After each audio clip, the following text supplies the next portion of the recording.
Emmanuel faz algumas colocações no roteiro e a gente precisa entender, ampliar o pensamento, porque de vez em quando a gente estreita e a gente cria assim, alguns conceitos devido ao nosso estreitamento de pensamento. Por que a gente está falando isso? Porque a gente nunca sabe, muitas vezes, o que está por trás de diversas ocorrências do nosso dia a dia. E aí a gente olha superficialmente uma situação e coloca opiniões a respeito, faz julgamentos, essas coisas, não é? Isso é muito comum isso acontecer com a gente. E aí o Emmanuel mostra pra gente que existe uma outra face. Uma face que a gente não sabe, não percebe, não viu, não conhece. E às vezes até a própria pessoa que está vivendo aquele drama também não sabe.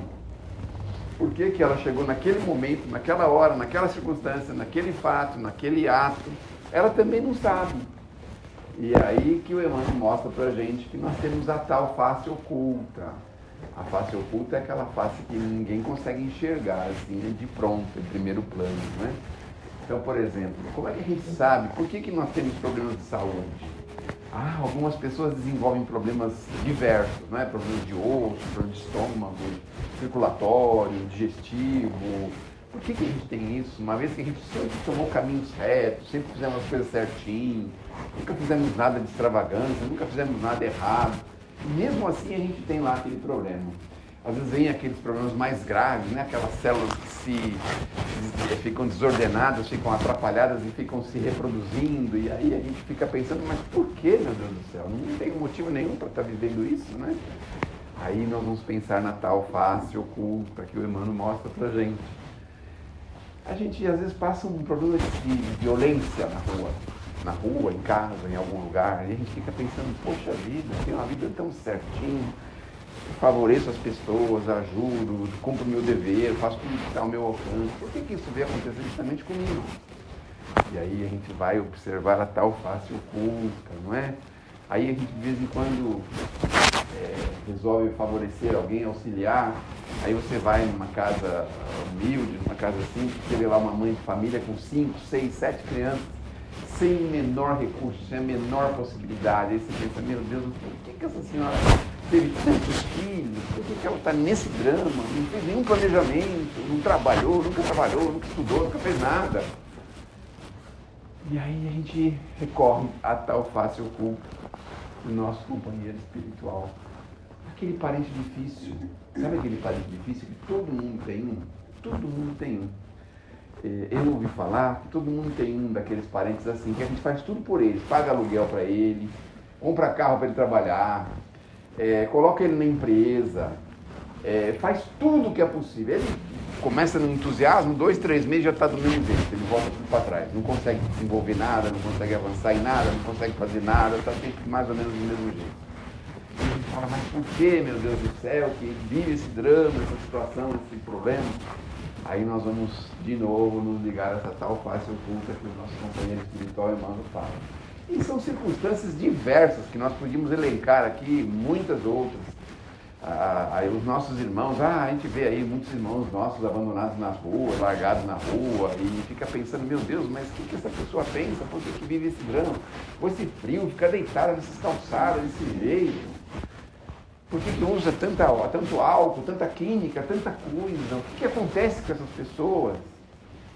Aí a gente é obrigado a lembrar de novo dessa tal face oculta do nosso companheiro espiritual humano. Aí vamos dar um exemplo assim para ficar mais prático, para a gente poder entender melhor. O exemplo que a gente dá para entender melhor é assim, vamos imaginar que a gente abriu um jornal. Hoje ninguém abre mais o jornal, mas vamos imaginar, pelo menos imaginar, né? Um jornal, por exemplo, chamado Notícias Populares. Alguém se lembra desse jornal ou não? Só os cabelos brancos lembram, né? Por que será, hein? O jornal Notícias Populares, a gente tinha muitas ressalvas com esse jornal, porque era um jornal que só mostrava violência, coisas terríveis que aconteciam na cidade, né? Mas qual foi a minha surpresa? Uma vez cheguei lá na casa do Chico Xavier e ele lia esse jornal. O Chico está lendo esse jornal. Eu não sei se vocês sabem também, mas o Chico também tinha o poder de ler o pensamento da gente. Vocês sabiam disso? Era perigosíssimo ficar perto dele, viu? Era perigoso. Porque quando você menos esperava, ele estava falando o que você está pensando. Quando você menos esperava. Aí ele respondeu assim, sem eu perguntar nem nada, só pensei nele. Ele falou assim, é que eu gosto de fazer as vibrações pelas pessoas que desencarnaram numa situação difícil, num acidente, numa violência grave. Eu gosto de lembrar esses nomes, pedir para os nossos benfeitores ajudar, favorecer. Olha só, a gente nunca pensou nisso, né? De vez em quando ele lia também aquele obituário, que era muito comum nos jornais, né? As pessoas que tinham desencarnado aquele dia, aquela semana, essas coisas assim que tinha no jornal. Então ele lia o obituário, lembrava das pessoas do obituário. Aí ele contou uma história curiosa uma vez. Ele disse que tinha uma senhora que era uma senhora lavadeira, lavava roupa para fora, acho. E essa senhora lavadeira foi recebida no plano espiritual, assim como se ela tivesse entrado num estádio de futebol e estava todo mundo falando, o nome dela, gritando, falando alto e aquela euforia. E ela pensou, meu Deus do céu, o que está acontecendo aqui? Aí explicaram para ela que eram aquelas pessoas pelas quais ela tinha orado a vida inteira dela, porque ela também fazia isso. Ela lia o obituário dos jornais. Olha, quanta coisa a gente podia ter feito e não fez, né? Agora perdeu uma oportunidade, né? Agora só dá para vibrar pelas celebridades, Silvio Santos, essas pessoas, né? Mas eles não querem nem saber da nossa vibração, porque eles já têm um monte lá para eles, lá, né? Tem um monte de gente vibrando por eles. Mas e aquelas pessoas mais obscuras, mais escondidinhas? Diário oficial ainda sai. Como? Diário oficial ainda sai. Ainda sai? A senhora trabalha no Diário Oficial? Não, mas eu leio. A senhora lê o jornal, o Diário Oficial? Algumas partes, mas sai. Ainda sai. E aonde compra o Diário Oficial? Você pode digitar no imprensa oficial e ler online. É online. Entendi. Então tá aqui uma das soluções. Ainda dá tempo da gente. Ainda dá tempo da gente ainda receber os votos da lavadeira. É só abrir o Diário Oficial online e procurar o obituário. Eles pegam do serviço funerário esse obituário? De onde que é? A senhora sabe? Eu não sei assim, eu passei rápido. Rápido. Eu vi que tinha. Os falecimentos são registrados. O registro e sai no Diário Oficial. Entendi. Então você consegue ver. A gente consegue saber, né? Alguns casos que a gente pode pedir ajuda, fazer aquele pensamento para aquele espírito, porque é incrível, parece uma coisa impossível de acontecer. A gente que vive assim de uma forma bastante mais tranquila, a gente não consegue imaginar, por exemplo, que tem pessoas que não sabem ver a hora aqui em São Paulo. Olha só, tem pessoas que não conseguem saber o ônibus que tem que pegar, não sabem ler. Eles dão aquele disfarce assim, filho, dá para você ver para mim que ônibus é esse que eu não estou enxergando. Sabe, eles falam isso para a gente poder saber o ônibus que é direitinho, não sabem ler. Na nossa cidade, imagina uma coisa dessa. E tem pessoas que desencarnam, não tem a menor noção do que aconteceu, não tem a menor noção de espiritualidade, não sabe nada de espiritualidade. Às vezes entra num processo assim, obscuro, porque fala com as pessoas não respondem, quer interagir com as coisas, não consegue. Ela vive assim uma obscuridade tremenda. E aí quando alguém faz uma prece por ela, como se acendesse uma luzinha e mostrasse para ela algumas diretrizes, sabe, assim, um desconhecido fazer isso, uma coisa, é impressionante como isso é uma coisa que funciona muito bem para essas pessoas anônimas, não é por assim dizer, porque as celebridades, as pessoas vibram aí fortemente, multidões aí lembram daquelas pessoas, tudo, né? Mas e os anônimos? Quem se lembra dos anônimos? A gente passa uma boa parte do dia como uma pessoa anônima. Você está andando na rua, você é um anônimo, ninguém sabe quem é você. E hoje em dia as pessoas andam só com o celular, né? E de repente a pessoa, sei lá, tem um ciricutico no meio da rua. O que é ciricutico? Eu me lembrei disso agora. É o mal-estar súbito, olha só. Nós temos um auxiliar muito eficiente hoje. Muito bom. Um mal-estar súbito. E aí a gente sabe lá onde está o celular. E aí a gente fica naquela coisa. Teve um caso interessante. Nós já vamos falar da face oculta. Estou enrolando um pouco vocês.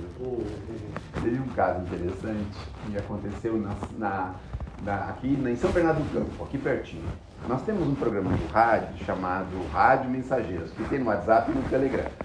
E tem também algumas web rádios, mas a gente não sabe muito bem como chega nessas web rádios. Tem um link, aquele link que é binário, que tem 200 palavras para você ler. A gente não sabe exatamente como é, mas aí a gente tem leituras de mensagens que o Chico recebia de pessoas desencarnadas e que mandavam informações para os seus parentes, para os seus familiares. Muito bem, tem um caso que é muito curioso. Um rapazinho aqui, acho que é da região aqui, ele foi levar a namoradinha em Santos. Ele foi fazer companhia para ela no fim de semana, acho que um domingo. Ele falou, levo ela e volto, né? E aí ele levou, despediu da mãe e tal, foi com a namoradinha, chegou lá em Santos, despediu dela, deixou ela lá em casa e tal, depois ele voltou e pegou o ônibus de volta. Só que o ônibus sofreu um acidente no caminho, na volta. E um acidente curioso, porque a porta, ele estava sentado na porta de emergência, que abriu e ele foi atirado para fora do ônibus. E atirado para fora do ônibus de um jeito que ele ficou meio perdido aí no meio do mato, até acharem onde é que ele estava, né? Não sei como que isso aconteceu, mas demoraram para achar. Depois que acharam só ele. Aí levaram para fazer aquelas coisas todas, aqueles procedimentos, só que ele não tinha documento. Bom, naquela noite, acho que os pais foram se deitar, pensando que ele podia chegar um pouco mais tarde, mas no dia seguinte não chegou, à tarde não chegou, à noite não chegou, eles começaram a ficar preocupados, ligaram para a moça, não, ele me deixou aqui. Passou uns 3 dias, eles descobriram que tinha tido esse acidente com esse ônibus. Aí eles se deslocaram e foram atrás, né, para saber o que tinha acontecido, onde foi o acidente, como é que foi. Mas o serviço de verificação de óbito lá já estava quase levando ele como um indigente. Olha só, para um cemitério como indigente, porque ele não conseguia identificar ele. Hoje em dia tem mais técnicas, tem mais perícias em outras coisas, tem DNAs, essas coisas, né?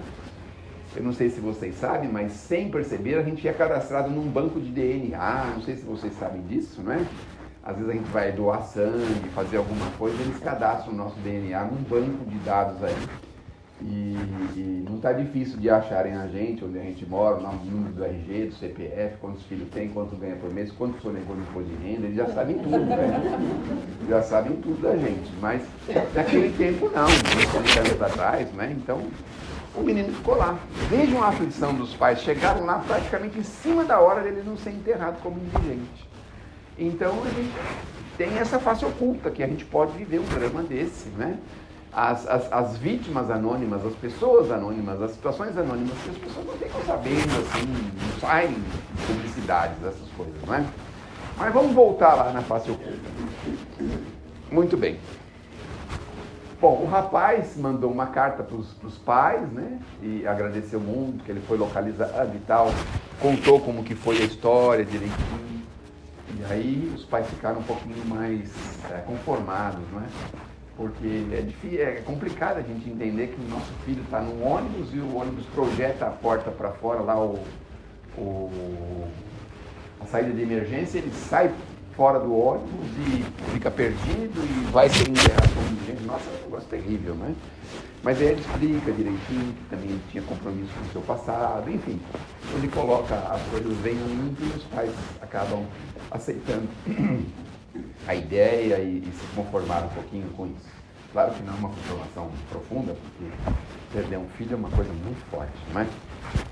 Bom, mas o que a gente quer chegar a dizer para vocês é o seguinte, que, por exemplo, num episódio infeliz, quando nós falamos de notícias populares, era para justamente pegar um caso onde tinham aqueles crimes terríveis, né?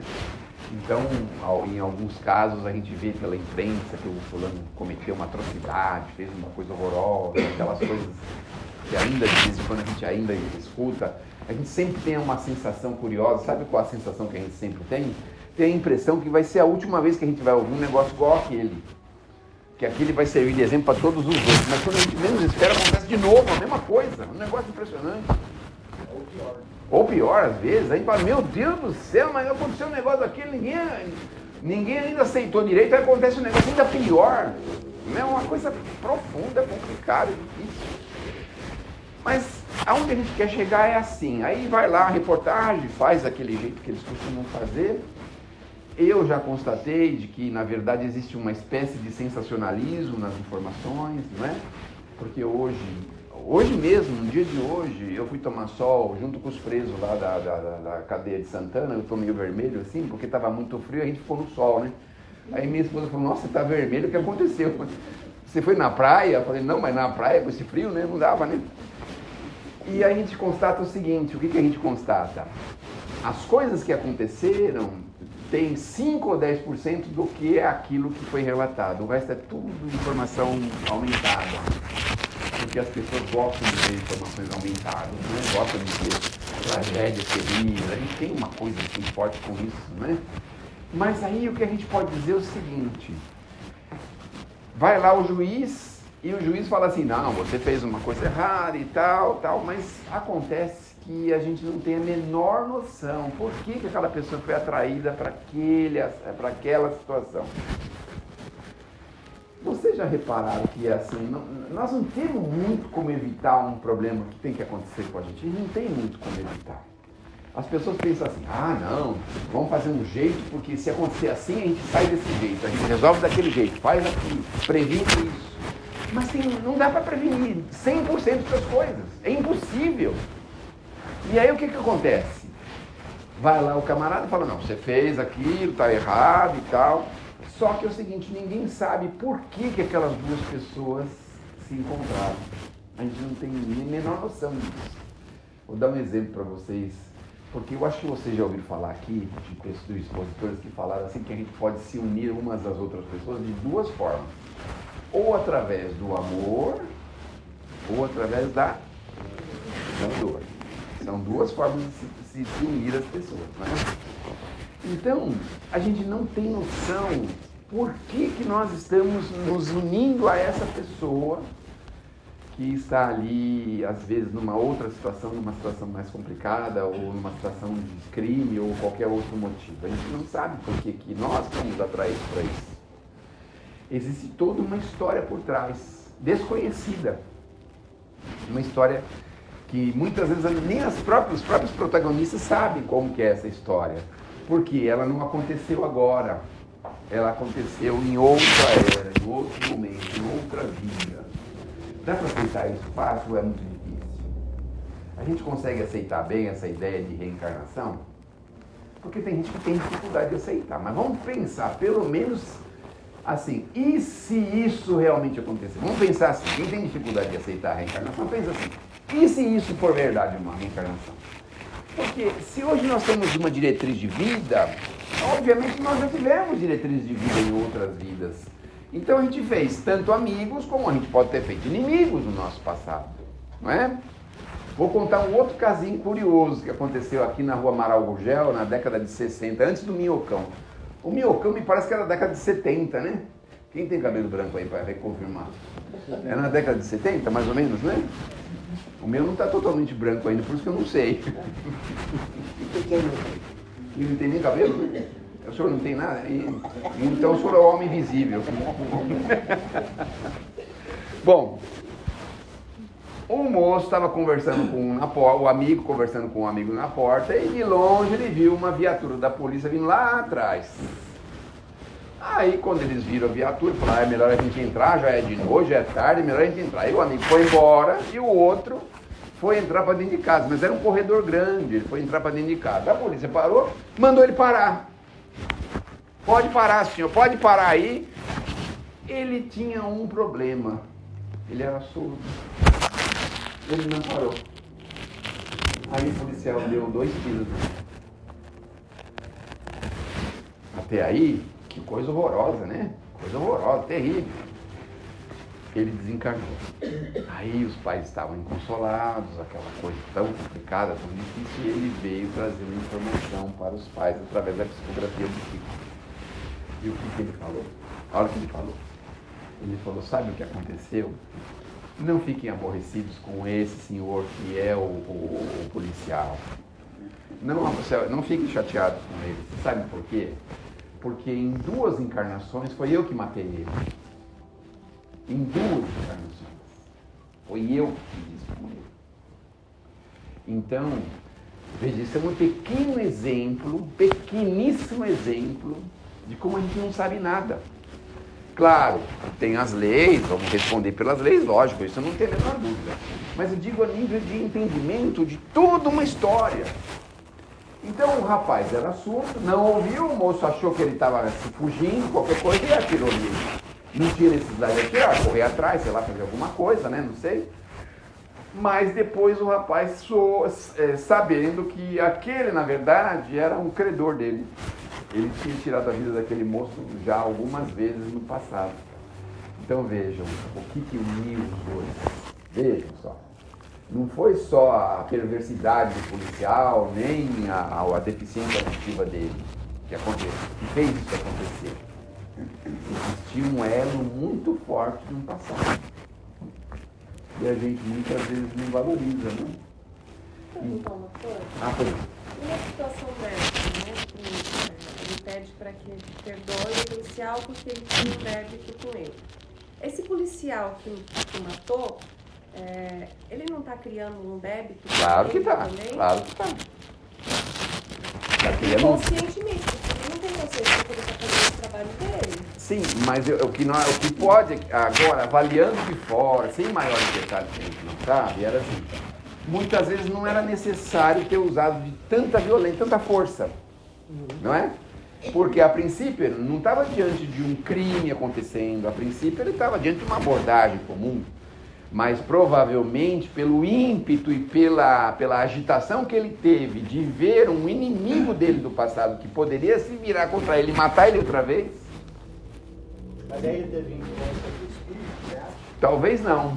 Talvez a influência que ele teve é de ter encontrado, né, a energia que ele sempre temeu encontrar. Porque você imagina, você tem algumas encarnações que uma pessoa tirou sua vida e você está diante dela de novo. Veja como que é complicado, né? Veja, eu não estou justificando nada disso, eu estou dando um exemplo para a gente entender que tem uma história por trás. De todas as situações tem sempre uma história, não é? Tem um elo, né? Tem um elo de ligação, óbvio, né? Ele matou 2 vezes, né? Ou mais. Ele falou 2, mas pode ter sido mais. Então, o que a gente pode dizer? Bom, o Haroldo Dutra fala pra gente uma coisa que é interessante. Quando você está com a arma, é fácil você decidir se dar o tiro na perna, na barriga, no peito, não sei aonde, não é fácil. Mas e você que vai ser a vítima? A gente não se põe no lugar da vítima, né? A gente não se põe. Muitas vezes não se põe. Então, a ideia que nós vamos entender é o seguinte: existe alguma coisa que não está ao nosso alcance, mas que nós precisamos resolver. Alguns podem dizer que estão vivendo uma pequena prova, outros estão vivendo uma pequena expiação, outros estão vivendo uma pequena reparação de dano, porque nós temos 4 etapas para vencer o nosso passado, os nossos erros do passado. 4 etapas. Ninguém quer saber as 4 etapas.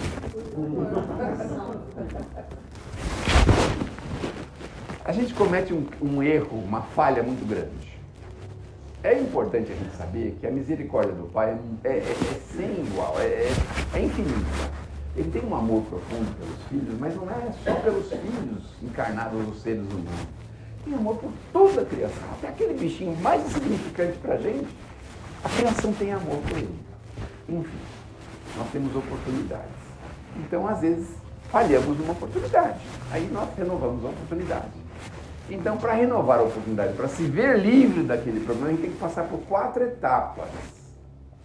A primeira etapa se chama arrependimento. Primeira etapa. Arrependeu. Só que não é um arrependimento assim, tipo, da boca para fora, sabe?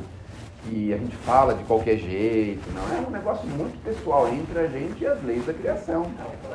É o sentimento, né? É isso. Esse é o arrependimento correto, o certo, né? Bom, conseguimos, estamos arrependidos, já foi, já aconteceu, paciência. Aí nós entramos na segunda etapa, que se chama expiação. E o que é a expiação? É sentir na pele o que fez o outro sentir. É a expiação. Tá, tem pessoas que se revoltam, perdem a expiação, voltam para trás, coberto de novo a expiação. Porque não tem gente que fica revoltado com certas coisas que acontecem. Vai lá e o doutor fala que aquele diagnóstico é muito ruim, que ele logo vai para a cidade dos pés juntos. Fica revoltado, xinga todo mundo, não se conforma, porque se ele viveu direitinho, se ele fez as coisas direitinho, por que aquilo está acontecendo com ele? Fica revoltado. Perdeu a expiação, tem que voltar de novo, voltar de novo. Passou pela expiação, se resignou, está tranquilo, está em paz, sabe que as leis são perfeitas, sabe que a gente não é florzinha que se cheira, sabe que se nós estamos vivendo um drama hoje, obviamente a gente faz parte dele no passado, então isso tranquiliza a gente. Tá bom, estou vivendo, é isso aí, paciência, vamos em frente. Aí para a terceira etapa da reconciliação com as leis da criação. Terceira etapa, que é a prova. E o que é a prova? Vamos voltar na Rua Amaral Gurgel ali. A prova seria o seguinte: o moço parasse por qualquer motivo, ou o moço que estava com a arma, com o poder na mão, com o poder de polícia, tudo, ele se resistisse e fosse em frente, abordasse de uma forma diferente e não tirasse a vida dele. Então ele estava diante de uma prova também, né? Aí ele, nesse caso, falhou na prova, vai ter que repetir a prova. Mas se ele tivesse conseguido fazer isso, mesmo com o coração palpitando de um jeito esquisito, mesmo com aquele medo forte que ele tinha, talvez desse opositor dele, não importa. Ele não tivesse tirado a vida e tivesse resistido, aí ele teria passado pela prova. Passou pela terceira etapa. Aí só basta a última etapa, que é a quarta, que é a reparação do dano. Como que é a reparação do dano? Diante do erro que nós fizemos, a reparação do dano é ir na direção contrária. Mas como assim a direção contrária? O Chico uma vez foi na penitenciária aqui de São Paulo. Essa que eu vou lá de uma vez por semana. Essa é a feminina, não? É a feminina, é. Na época era masculina. Antes de 2009 era masculina. Ali na feminina tem a de... Como é que fala isso? Policiais? É, no fundo, né? Tá no fundo. Tem. Ele foi lá e ele deu uma prosinha com todos os presos. Todo mundo dava uma palavrinha com ele e tal. E veio o senhor lá para conversar com ele e falou: olha, Chico, eu não tenho mais jeito, porque eu já tirei a vida de mais de 7 pessoas. Aí o Chico falou: tem, lógico que tem. O Criador é amor profundo, é bondade divina, sabe, ele ama os seus filhos. Mas como que eu vou resolver isso agora? Aí o Chico falou assim: você já encomendou 7 filhinhos para a próxima encarnação. Olha só. E eles têm meia dúzia, hein? E agora está vindo mais 6 netos, são 12. Eu tomava conta de um cunhado, agora estou tomando conta de 2. 14. Misericórdia. Quantos será que eu tirei da linha? Não. Mas é misericórdia, está vindo, oportunidade, reparar o dano, porque a gente pode elevar, ajudar, instruir, educar, a gente pode fazer tudo por esses espíritos para eles crescerem e continuar se desenvolvendo. Veja como que a bondade divina trabalha com a gente, né? Então, essa é uma forma, passamos pelas 4 etapas, resolvemos o problema. Mas aí alguém deve estar pensando assim: meu Deus do céu, mas que complicação. Vocês querem um atalho, não querem? Eu vou dar um atalho para vocês. Aquele discípulo de Jesus que era o mais bravinho de todos, qual que era? O Pedro, era o mais bravinho, né? Mais estouradinho, mais bravinho de todos. E ele teve que se acalmar. Lá depois da casa do caminho, ele teve que se acalmar, não teve jeito, né? O Pedro escreveu pouca coisa no Evangelho, mas ele tem lá uma passagenzinha que diz assim: o amor cobre uma multidão de erros. Olha só. Então o atalho de tudo isso está no amor. Mas que amor é esse? É um amor puro, sincero, é o amor fraterno, é o amor desinteressado. É o amor mais puro que a gente possa oferecer. Esse daí é o que ajuda a gente a resolver muitos débitos nossos que nós temos. E como é que a gente constrói isso? É uma construção, obviamente, que a gente vai construindo pouco a pouco, não é? Para que a gente possa, quando for necessário utilizar, a gente já tem ele, pode usar. Porque como a gente não tem ainda amor construído na gente, quando a gente precisa dele, ao invés de dar amor, a gente dá pancada, dá tiro, dá soco, dá palavrão, dá xingamento, né? A gente hostiliza, porque não tem um amorzinho ainda construído. Porque quando tem um amor construído, querem ver quando tem um amor construído, veja como é diferente. Por exemplo, quem tem neto? O senhor tem neto, né? Então, de vez em quando eles aprontam umas boas lá, né? Como que a gente responde a isso? Não é? Olha como que... Por que eu não falei filho, né? Porque os filhos a gente ainda está em construção de amor, mas os netos a gente já construiu, né? A gente já construiu, né? Em tese, né? Já construiu. Então, no neto, faz uma coisa horrorosa lá em casa, quebra o vaso que é 500 anos da família. Aí chega a mãe e fala, você quebrou o vaso da avó. Não, tudo bem, esse vaso já era para ter jogado fora 500 anos atrás. Sabe, a gente tem um jeitinho, uma desculpinha para ele, a gente sempre quer minimizar, né, a coisa com o pai. Por isso que diz que os avós estragam, né, os netos, né? Você tem vó? Tem, né? E você acha que ela estraga você ou não? Não, né? Porque ela é brava, é? Não também, né? Ah... Então, mas aí a gente vai percebendo como que é esse amor que nós estamos falando. Então, diante de uma situação complicada, olha um exemplo de amor. A gente vai lá em Uberaba buscar de novo esse exemplo de amor, porque lá tem um manancial assim, inesgotável de amor, né? O camarada entrou na casa do Chico lá e foi roubar ele lá. Aí ele estava lá dentro, entrou lá, foi roubar, eu quero dinheiro, quero tudo, joia, quero tudo. Aí o Chico falou, ih rapaz, mas tem muito pouca coisa aqui, mas ó, abre aquele potinho ali, abre ali que tem bastante dinheiro que você pode levar, pode pegar aquele dinheiro ali. Aí o homem foi lá, pegou o dinheiro que tinha no potinho lá. Aí o Chico falou, nossa, mas o senhor me desculpe, mas o senhor está tão mal arrumado, o senhor não quer umas roupas para o senhor? Aí falou assim, vem aqui, nessa gaveta aqui tem um monte de coisa que eu ganho, pega umas roupas para o senhor aí. Aí o homem foi lá, começou a pegar umas roupas para ele. Faz assim, leva um pouco de roupa também. Aí ele arrumou uma sacola lá para ele pôr umas roupas para ele levar, né? Aí o homem arrumou as roupas, pegou o dinheiro, falou assim, mas escuta, senhor, o senhor parece que está meio abatido, o senhor não está com fome? Eu fico imaginando, isso parece piada, né? Parece piada. Não é? Parece piada, né? Aí o Chico foi lá e falou assim, então tem umas coisas prontas aqui, o senhor pode comer, come um pouquinho aí, o senhor vai sair com fome na rua, essa hora da madrugada, não tem ninguém na rua, aí o senhor vai chegar em casa com fome, é muito ruim, come alguma coisa. Aí ele comeu alguma coisa e falou assim, rapaz, mas eu ganho tanta coisa, você não quer levar alguma coisa de comida para casa? Porque de repente você tem alguém em casa que pode precisar. Aí pegou e deu umas coisas pro homem comer. Aí ele falou assim, bom, agora já comeu, já bebeu, já trocou de roupa, já tá com roupa, tá com 2, 3 malas, com mantimento, tá com dinheiro, tá com tudo, né? Ele falou assim, como é que o senhor vai embora agora? Vou pular o muro. Não, vai pular o muro, vou achar que o senhor é ladrão.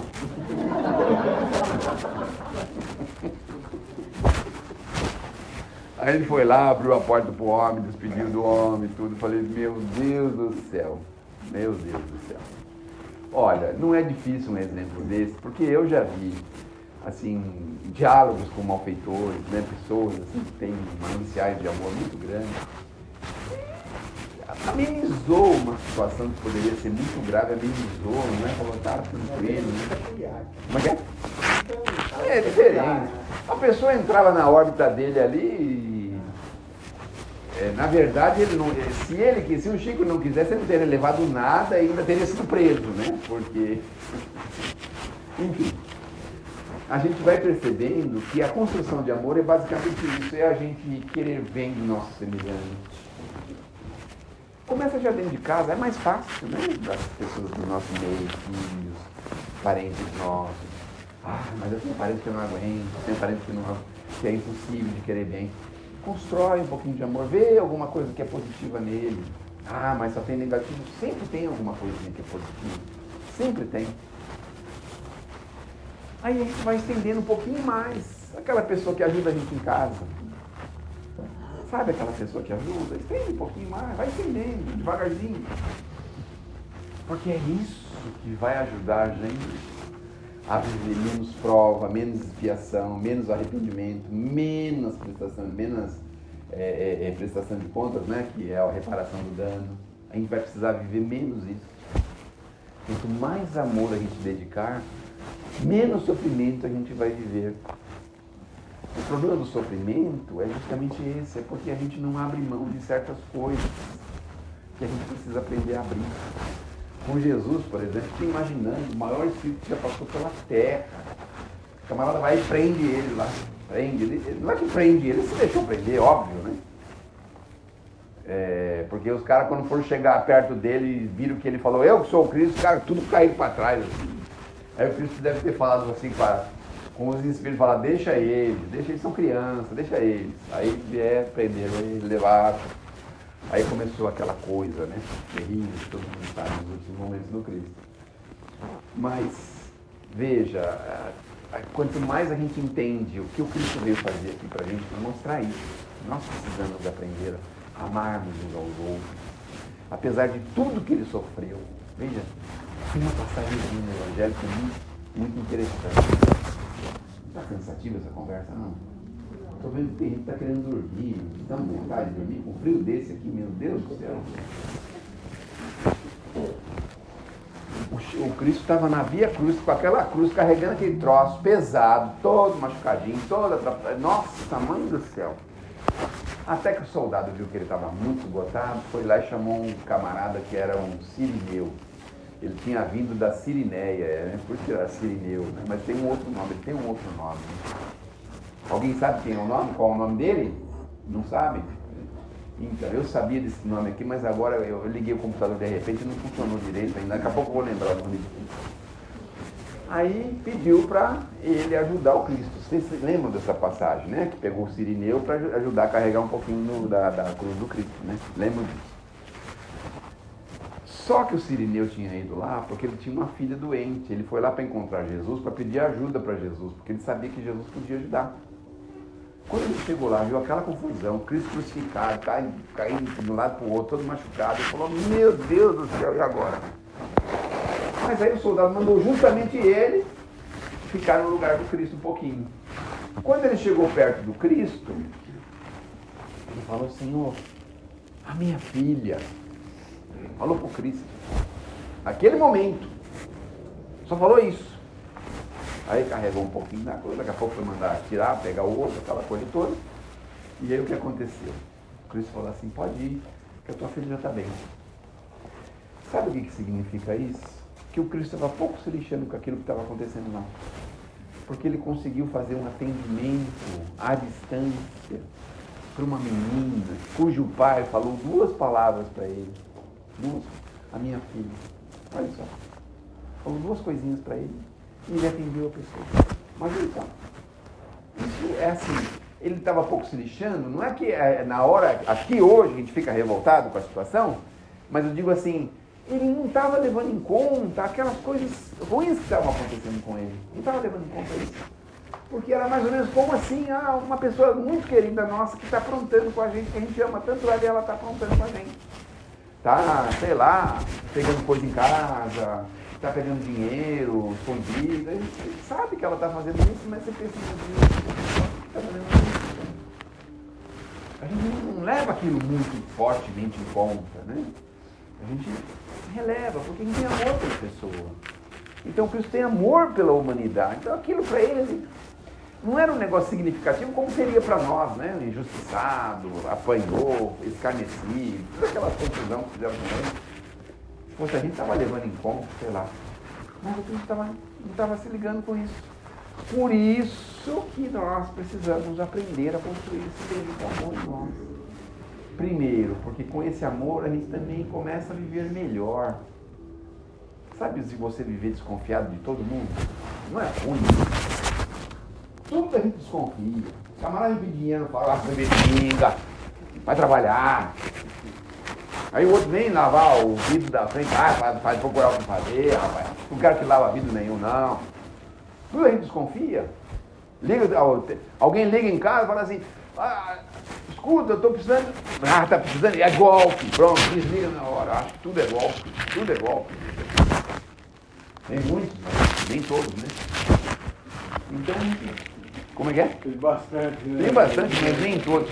Mas aí vem uma coisa confortadora. Sabe o que vem confortadora? Esse negócio de golpe? Que é chamar a Dona Maria. Agora que está ficando bom, a senhora vai chamar as pessoas, poxa vida.